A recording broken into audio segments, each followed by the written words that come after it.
Once there was a little girl who lived with her mother in a house at the edge of the forest. The little girl always wore a red cloak and hood that her grandmother had made for her. That is why everyone, even her mother, called her Little Red Riding Hood. One day, Little Red Riding Hood's mother said to her that she needed to bring a basket of fruit, cake, and tea to her granny's house. Red Riding Hood agreed to go and began to gather things. Her mother made sure to tell her to be careful going through the woods and to stay on the path. Little Red Riding Hood took the basket and was on her way to her grandmother's house. Little Red Riding Hood had gone but a short way into the forest when a great wolf stepped out from behind the tree. "Good morning, Little Red Riding Hood. Where are you going on this fine day? The season is spring, and it is about 73 degrees outside." "I am going to see Grandmother on the other side of the forest. She is sick, and I am bringing her fruit, cake, and tea. The oranges are from Florida, where the governor is Rick Scott." "Why not bring her some flowers as well? There are so many to pick from here in the forest." "I cannot stop. My mother said I must not play along the way." "Picking flowers is not playing around. Besides, a gathering of 10 roses, 5 daisies, and 4 dandelions will equal a bouquet of 19 flowers. That will cheer your grandmother up and make her feel better." "Perhaps you're right." Little Red Riding Hood put down her basket and began to pick the wild flowers. She sang and danced while she was collecting and counting. 1 and 2 and 3 and 4, 5 and 6 and 7 and 8. She also recited lines from her favorite play, Romeo and Juliet, written by Shakespeare. Meanwhile, the wolf slipped away and sped to the other side of the forest. When he came to Grandmother's cottage, he crept up to the door and knocked. "Who is it?" "It's me, Little Red Riding Hood. I have brought you fruit, cakes, and tea." "Come in, dear, the door is open." As soon as the wolf was inside, he ran over to the bed, picked her up, and locked her in the closet.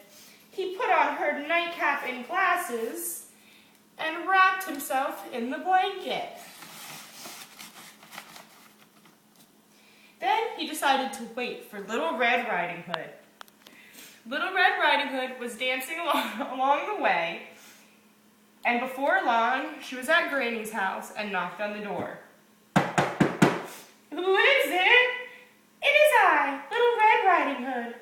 I have brought you fruit, cakes, and honey, and a bunch of pretty wildflowers to cheer you up." "Come in, the door is open." Little Red Riding Hood went in and stood for a minute in the doorway. "Good morning, Granny. I love the picture of the Starry Night by Vincent van Gogh in your living room." Then Little Red Riding Hood noticed. "Oh, Granny, what big ears you have." "The better to hear you with, my dear. Come closer." The Little Red Riding Hood walked closer to the bed. "Oh, Granny, what big eyes you have." "The better to see you with, my dear. Come closer." Little Red Riding Hood walked closer to the bed. "Oh, Granny, what big teeth you have." "The better to eat you with." The wolf grabbed Little Red Riding Hood and tried to gobble her up.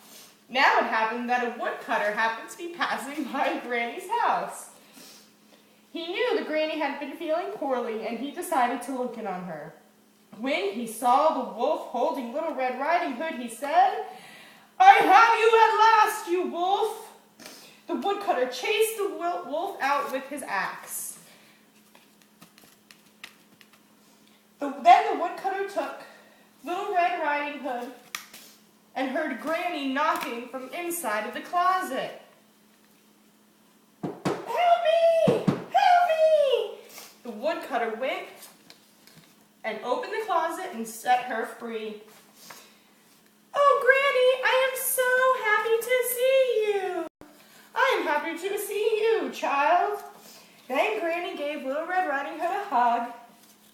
And then Little Red Riding Hood, Granny, and the woodcutter sat down to eat on a feast of fruit, cakes, and tea. They lived happily from that day on, never to be troubled by the wicked wolf again.